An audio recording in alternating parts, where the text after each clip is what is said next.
This is the Weekly Scramble, a place where we chat about life over a cold one or two. It's time to belly up to the pod with Mike Fratelloni and your host, Chris Reavers. That's right. It's time for the Weekly Scramble podcast. My name is Chris Reavers. With me, as always, his name is Mike Fratelloni. Hello, Michael. How you doing, Reavers? I'm doing good. We're doing our second show here in what's pretty much an abbreviated week for most of the citizens of this country. But I wanted to get to this story in our last episode, and we just had so much material. We just weren't able to get to it. But you and I are both fathers. We are. And you've always had that thought of, because I'm super neurotic, so I'm always like, okay, who's trying to kill one of my kids or whatever. I'm always in that mode, right? But then you see this story, and it's just it's harrowing, but at the same time, it's unbelievable. So a father jumps overboard to save his 5-year-old daughter, who fell off a Disney cruise ship from the 4th deck into the ocean. The ship was heading back to South Florida when the intense rescue was made. The ship was moving quickly, so quickly. It's crazy how quickly the people became tiny dots in the sea, and then you lost sight of them, said a fellow passenger. The father reportedly jumped into the ocean the moment he realized his daughter had gone over. The captain slowed the ship and turned it around, and then they deployed a tender ship with people on it to go get them. I saw the mother crying, but when they rescued them, I think that's when the tears really started flowing, because you were just so overjoyed knowing, and I prayed to God to save them, and he did, said another passenger on the ship. Disney Cruise has since responded to the incident. We commend our crew members for their exceptional skills and prompt actions, which ensured their safe return of both guests to the ship within minutes, they said.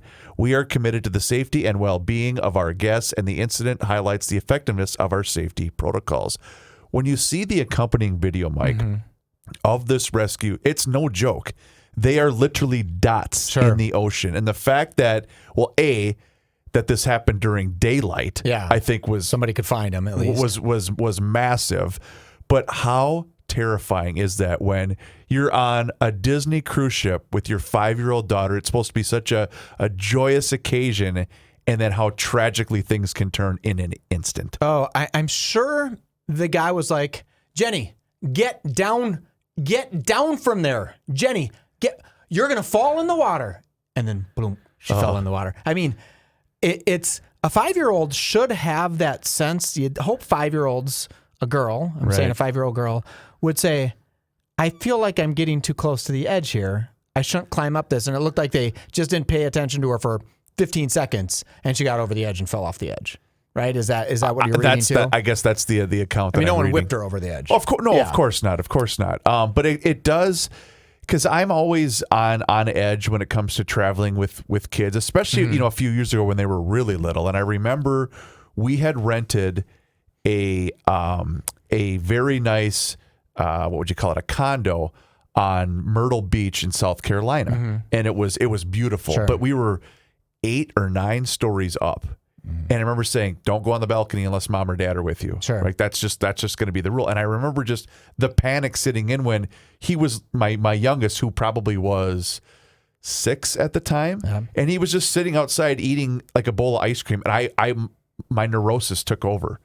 Really? I couldn't. I go, my God, he's going to fall. Like, what's wrong with me? He's just sitting on a patio chair on a balcony eating ice cream. Yeah. He's literally not doing anything wrong. He's not going to jump up and jump over the edge. But I can't even imagine. And by the way, this guy, thank God, everyone's safe, everyone's good. They've all been reunited. Imagine what this guy's going to be able to get away with for the rest of his life. Remember, honey? Well, that being said, if he wasn't paying attention to her in the first place, the wife might be still a little pissed at that, right? If he was watching her. And, where's Jenny? I'm making up the name. Jenny. Sure. Oh, shoot. I just saw her fall over, right? So we were talking about this the other day when we recorded the other day, and we didn't read this story. 1 second, I would think about it. That's it. I just think about it. For sure.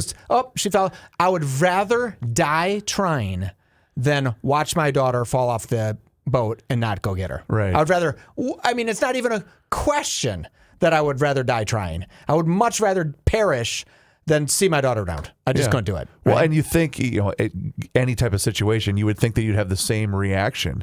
that you're just laying out right there, because you would just think, well, yeah, that would be natural instinct to just jump in after them, right? Can I do an amateur link? Sure.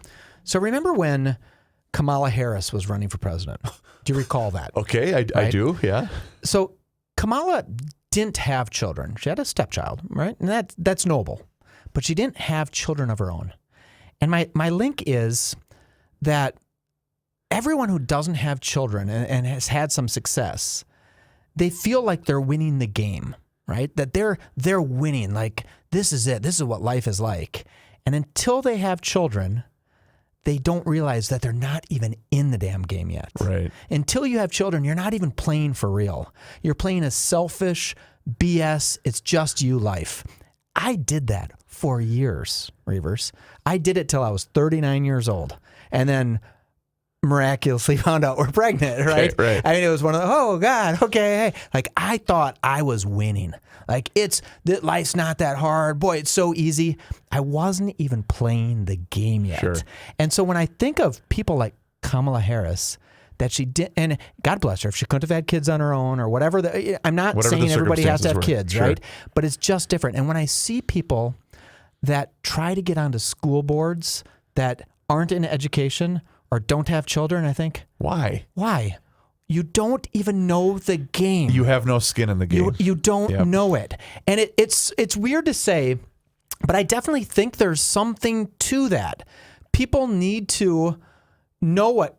I want Americans to start having babies, to be perfectly honest. You've been very vocal about that. I had a good friend of ours, family friend of ours, my wife's uncle, his daughter, 20 years old, just got married to this great 24-year-old kid. They're both highly religious people, and they waited till they got married, right? They did all things right. She's young. She can't even have a drink at her own wedding, right? And I'm like, good, have 10 babies. This is what America needs. We need to repopulate with sweet, kind, nice people. Not saying we don't have sweet, kind, nice people here right now, right? But we need to keep building. And there's something so kind and sweet about having a big family, right? I only have 3 children. I really wussed out. I should have had way more, right? I should have had 10 kids. Actually, I'm fine with the amount I have, right? Okay. But we have to at least replace ourselves, right? Mm-hmm. So my wife and I, we have 3 kids, right? We're replacing ourselves, right? We did it. We put more in than we took out. But this guy, you don't know what it's like to think about jumping overboard or the concept of jumping overboard until you have a child. Until you've hit the wall. Yeah, right. Yeah. And until the moment your little daughter falls, you're overboard. You're done, right? And, maybe you throw your cell phone out of your pockets. I don't know, right? You have a moment but it's not a thought if I'm going to survive. And I think those that don't have children, this is not against people that don't have children. I want to make that clear, right? If you don't have children, I get it. But you're not playing the same game. Yeah. You're not playing the same game. Yeah. Is that unpopular? No, not at all. And in fact, what I was just going through the mind is, okay, which one would I go after first?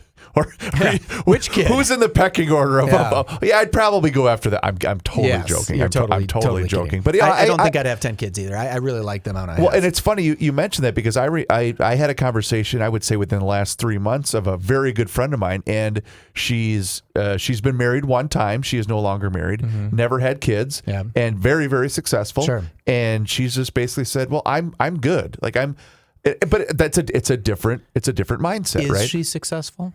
She's successful at a game that doesn't matter. Congratulations, you're great at business. Who gives a shit, right? I don't know. Okay. I mean, I know people are listening to this and watching this on YouTube that don't have children, right? And they're saying, bullcrap, Mike, I don't believe that. Okay, I can't make you believe it. I 100% knew I was winning when I was 38. I knew. I did. I had the world by the balls. I could do whatever I want. I had a great job, had a little bit of money, right? Sure. I had my health and roughly a full head of hair. I mean, I had a lot of positive things going. I wasn't even started. I didn't even start till I had my first baby, right? And when I see someone, and Reavers, I know a lot of people who have gotten divorced and then go back out on the dating scene, right? And a lot of people get divorced in their mid-30s, early 40s. And then there's a set of females out there that are hitting 40 that don't have children yet, that know that what they're doing is not the end, right? That they want to have children. And it's so I feel so badly for them because one, it becomes much harder to have children after 35, right? You got to find somebody. I remember doing online dating after I got divorced. And I mean, the kind of concepts I would meet somebody and they'd say, my goal is to have children. Do you want to have children? Right. I'm like, oh, I have did. 2 children. I did. And it was, but I don't blame them. They were like, I need to find somebody now. And, oh, Mike, you have a job? Boom, you are good enough. Top of the list. Right? Yeah. I mean, your genetics is pretty shitty, but you're at the top of the list. Right. And I just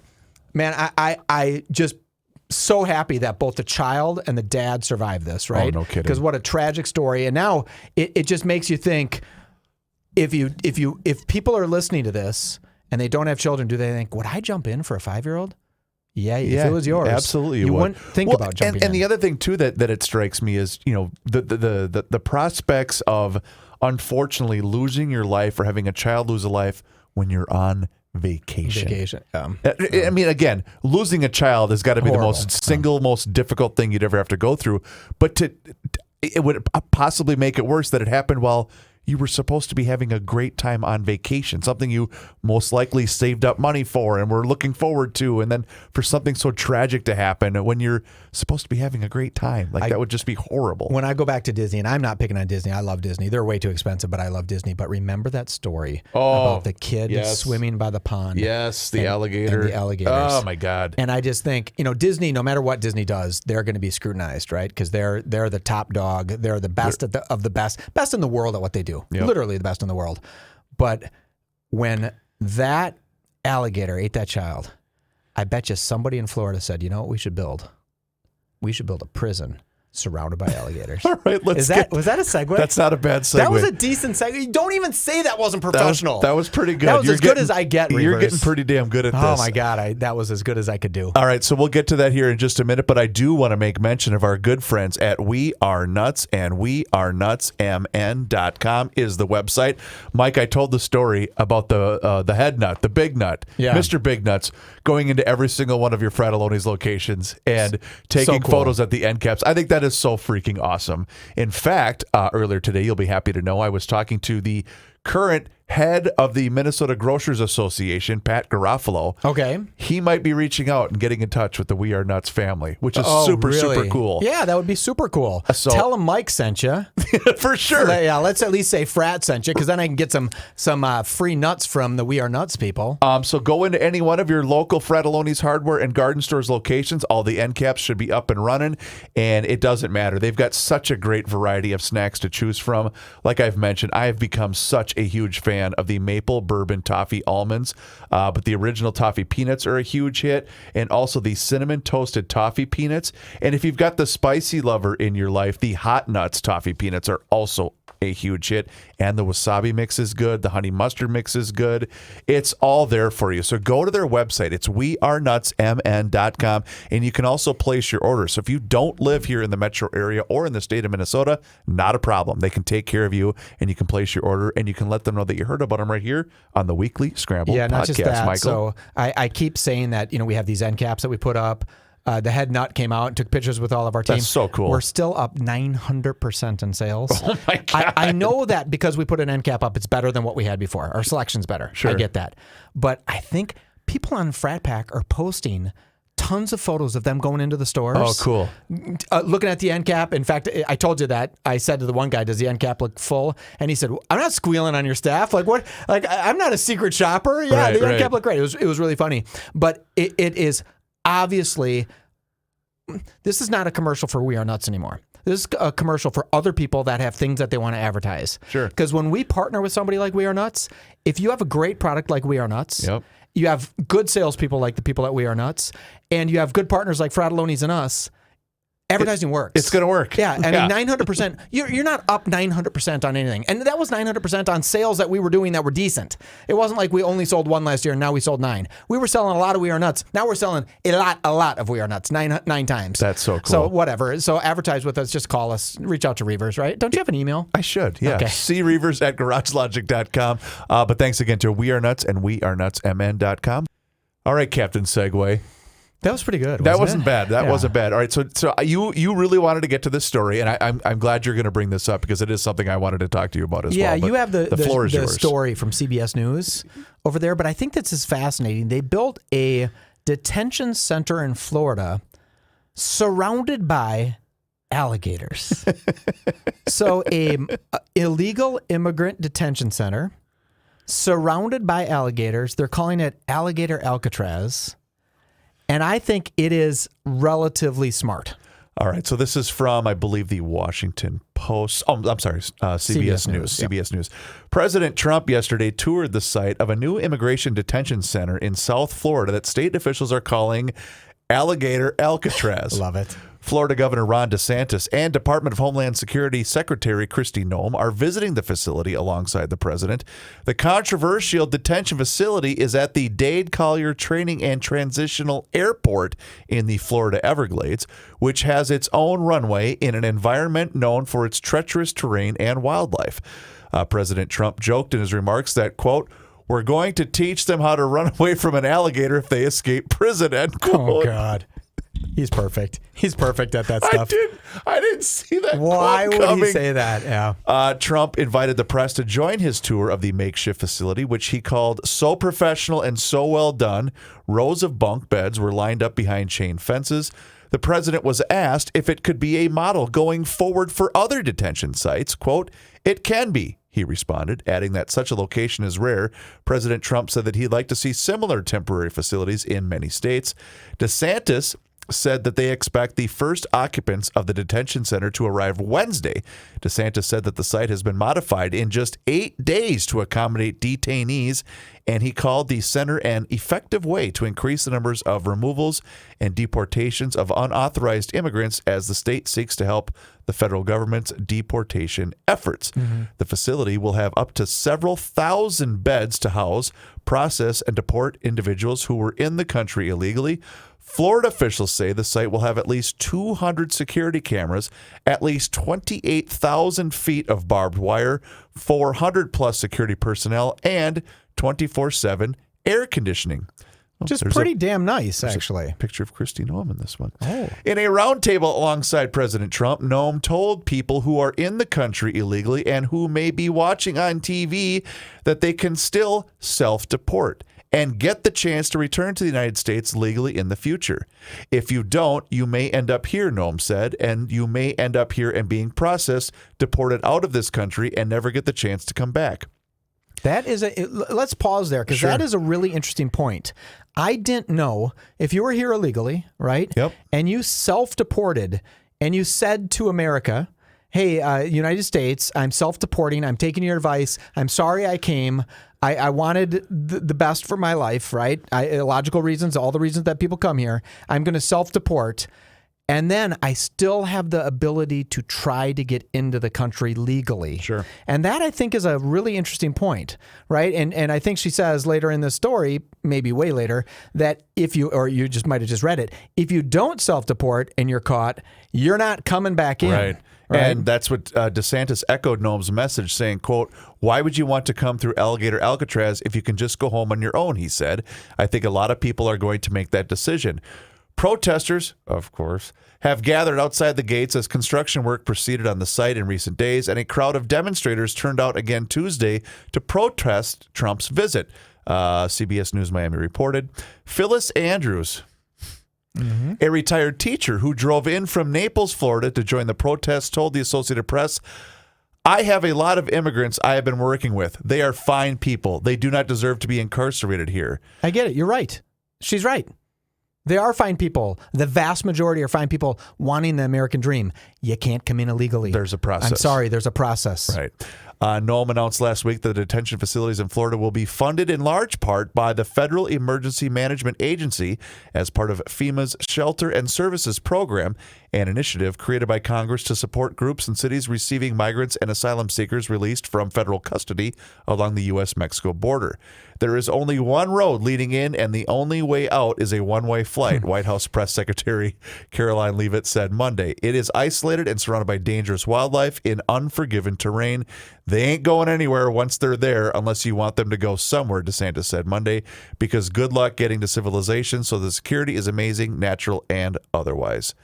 What do you think of that, Reavers? Well, call it what you will, but the problem that faced this country before President Trump was elected to office was the fact that we had people roaming amongst us that just quite literally shouldn't be. I'm not casting a blanket judgment on every immigrant that is in this country because, as you mentioned just a couple of minutes ago, the vast majority, I do believe, are here because they're trying to seek a better way of life for themselves, for their family, and maybe give their kids an opportunity, and that is more than extremely noble. The problem is we have a process in this country, and too many people that came to this country illegally, we're going to use that as an advantage for them to wreak havoc, to commit crimes, to do heinous acts towards U.S. civilians. And the problem is, ladies and gentlemen, we had too many people that were seeing the effects of what an open border society was looking like, and it was getting pretty damn bleak. Yeah, I mean, very bleak, right? I'm trying to look up the crime statistics. If I'm not mistaken, when you said, some people had big issues, some people came into this country, 13,000 of them, if I'm remembering the number right, I'm trying to look it up as I talk, were already committed murder. So we had 13,000 murderers come into this country illegally. Let me give you a bit of that, Mike. And this is courtesy of Alpha News, alphanews.org. A Kenyan national convicted of this, by the way, happened right here in the great state of Minnesota. Nothing bad. A Kenyan national convicted of sexually assaulting a sleeping woman in Minnesota was not deported after his prison sentence. He was, in fact, promoted. Wilson Tindy holds a director position at the Minnesota Department of Education, where he audits taxpayer spending and oversees internal accountability. Court records show Tindy was convicted in 2016 of fourth-degree criminal sexual conduct after breaking into a woman's home and assaulting her in bed where she slept. He pleaded guilty to the sex assault charge in exchange for prosecutors dropping a first-degree burglary charge. He was sentenced to 2 years in prison and ordered to register as a predatory offender. His sentence was stayed for 5 years, but he was also sentenced to 210 days in the workhouse records show. However, despite the felony conviction and offender status, he serves as Director of Internal Audit and Advisory Services at MDE, according to public records. And did you say he's legal or illegal? He is here illegally. He is here illegally. He's a rapist that broke into someone's house. While she was sleeping. While she was sleeping. His judgment was stayed, so instead of a 5 years in prison, he had 200 days, it said, in the workhouse. So here's what I would do for the likes of, I forget the name of the teacher that was down there to, espouse her virtue upon everybody there. In Naples, Florida, yeah. Okay, I'm sure you came from your posh and Tony ritzy place. Naples isn't that nice. Well, but my point is, I would show her that story and say, we have to do something. You have to do something. Status quo is not working, and status quo isn't good enough because you know what? Trump was elected for a reason, and this is chief among them. It's an 80-20. It's an 80-20. 80% of the people want this to stop. They want to feel safe. Yes. They want to feel as though their government is actually looking out for their own best interest. According to NBC News, despite promises to remove the worst of the worst, ICE has only arrested 6% of the known illegal immigrant murderers of 13,000. That's insane. So we know there's 13,000. Somehow we know who they are and that they committed murder. We've only caught and deported 752 of them. How did murderers get here? How did we, if we know that there's 13,000, right? Did we say, okay, John Jacobson's coming in. He's a murderer. Did we have him in our hands at one point in time and say, okay, we're going to release you. You have to come back in later on. Oh, you didn't make your court date. I don't know the answer to that, but maybe the minimum we can do is draw the line. You committed murder. No, thank you. Well, we're going to send you back. And Barack Obama sent him back. Yeah. Other presidents sent him back, non-Republican presidents. And you would like to think that that's just, that's common decency to ask for your own government to watch out for you. I mean, because you think about this. let's just say in this particular case in Minnesota, let's say that happened to somebody you knew, a coworker, a sister, a relative, whatever, you would feel so much differently than just throwing this blanket statement. Oh, these people are our friends and our neighbors. Okay, that's fine. The vast majority might be, but they broke the law. They came to this country illegally. We cannot allow this kind of stuff to continue to happen. That's not going to be a beneficial society for anybody. Yeah, why do other countries have immigration rules? Why do countries that no one wants to move to have immigration laws? Why does Mexico? Remember, we played that clip from Rush Limbaugh, where he just basically reads Mexican immigration rules, right? Where you're just not getting in. You're not buying beachfront property. You can't hold office. You can't protest. You can't do all of this stuff. You can't be on the public dime. You have to invest 40,000 times the daily minimum wage of somebody to even become a citizen of Mexico, to immigrate to Mexico. Yeah, we have a wide open door. I just don't get it. Why won't everybody say, let's not take the murderers in? Let's. And if we find out that they are murderers, rapists, whatever, they need to go. They probably need to go. They can't stay here. This guy who's working for the school district, what was his name? Minnesota Department of Education. Minnesota Department of Education. He broke into someone's home and sexually assaulted someone, right? His name is Wilson Tindy. Wilson Tindy. It's not allegedly. He did this. He pled guilty to this. He did this. He's not a legal resident of Minnesota. Right. He works for the state of Minnesota. Okay, let me ask this. How does he have paperwork to work for the state of Minnesota? To be able to have a required, exactly. Doesn't he need to have a social security number? I'm genuinely asking. I would think so. Or when you get processed for raping somebody, sexually assaulting somebody, and going to the workhouse for 200 days, doesn't seem like a lot of work. Do you get a social security number at that point? Well, there is also the fact that I guarantee, because the precious Minnesota Department of Education probably looked at him and said, "Oh, diversity, equity, inclusion. This is perfect. He's an immigrant from Kenya. He'd fit right in. And look at he's a contributing member of society. Oh, and by the way, he raped a woman." Yeah, I don't care where. I want to be super clear on this. I don't care where he's an immigrant from, right? It doesn't matter to me. He could be from Norway, Mexico, Uganda. It doesn't matter to me. I don't care. The moment you rape somebody, you're gone. Or the moment you're here illegally, you have to. What a slap in the face to the people who spent years waiting to experience the American dream, that did it legally. What a slap in their face that someone gets in. I'm genuinely, hopefully someone in the frat pack or some of our listeners of the Weekly Scramble can send us a quick letter and say, here's how you get a job in Minnesota when you don't have a social security number. How are you paying taxes? What do they do? How does that work? We have to do something when we hire an employee. We have to go onto this website, confirm that their social security number is real, right? We have to do that every single time. And we do, right? That's part of the gig. It's part of the game. You just have to do it. I just don't get how that works, Reavers. Let's talk about North American Banking Company with one simple philosophy at nabco.com. It's banking done differently, and you do get that feeling anytime you walk into any one of the 6 Twin Cities locations, whether it's Roseville, 50th in France, Hastings, Woodbury, Shoreview, and Maple Grove. Quick aside. Yeah. Did I tell you the other day I had to go make a deposit at North American Banking Company when I was leaving the station? Did I tell you about that? I looked at traffic is so bad right now. And I know you spend a lot of time behind the wheel. Yeah. Too much. It was going to be just as long for me to go to 50th in France as it was to drive over to Hastings. Oh, you're kidding. I am not joking. Okay. As I looked up both locations, I went, okay, I can get to Hastings with no slowdowns, no major backups in 41 minutes, or I can sit in traffic, bumper to brakes for 38 minutes to get to 50th in France. Why don't you go to Roseville? Don't they have one in Roseville? They do, but I had to go south anyway, so I figured I'll stop in. Start getting that way. I might as well stop in Hastings and then before I head down to Faribault. And actually, I'm glad I did, because the gals at Hastings were phenomenal. Sure. They were so nice, and what a beautiful bank it is. Did they give you a sucker or anything?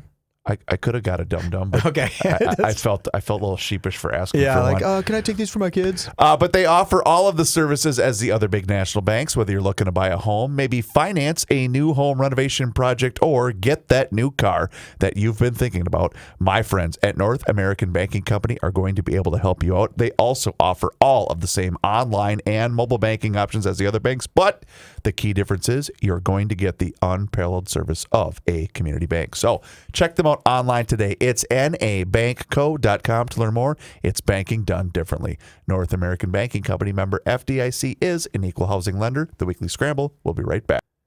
You have a new program that you're rolling out. Yeah, at the low hardware marketing store. plan. So I like sometimes this. I make the most intelligent marketing ideas in the world, and some of them are stupid. This is a stupid one, but I want to tell Either you about way, it. you've got ideas. Yeah, it's kind of exciting because I truly, what we're doing, and I talked about this maybe on the show for a brief thing, I'm hiding gift cards. And it's called Find It at Frats, right? So Cool. it's either in the store, and I hide a gift card. I do it on social media on Fratelloni's at Facebook and Fratelloni's on Instagram. Yep. Reavers. I did one at a Mexican restaurant the other day.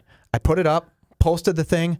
All of a sudden, 4 minutes later, someone drives up and gets the gift card, right? Get out of here. It's super, super, super cool. So one thing that we're doing with 3M right now is the 3M Open is coming up, right?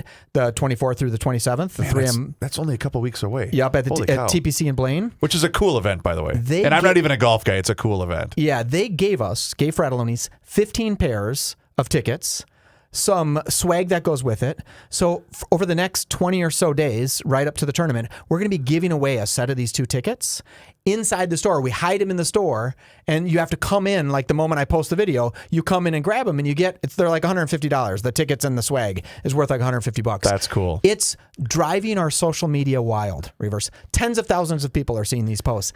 Follow us on Instagram or Facebook, Fratelloni's, the hardware stores. Yep. Follow us because you'll get the post. If you see the post, hurry to the store. If you know where it is, hurry to that store and get this. It's a great way to get tickets. One other thing that they did is they gave us a QR code, and someone's going to get a 4-pack of VIP tickets worth $1,400. Holy 3M cow. is giving it away.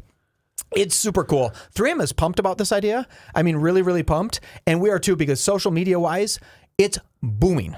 Like, That's really people cool. are, tens of thousands of people are watching these things. A whole bunch of people are sharing them. So that's really cool. It makes me feel like life is good. When I come up with an idea that I think is good. Well, let me throw a little bit, throw some love too, because they do such a great job. I know when Royce and I used to do the radio show at the 3M every year, and this was before it was a PGA sanctioned event. Sure. But even then, it was a cool event. Yeah. It was fun. And they do. It's so cool. And I know the exact VIP area that you're talking about. It's just it's a neat experience, and the fact that it's here in our backyard, that we have a PGA event every year now in our backyard, it's just very cool. And I love that idea is taken off for you guys. That's really cool. If you can get a chance, like if you can't make it on the weekend, this is a pro tip. Okay. As an amateur. All right. You go to the Pro-Am.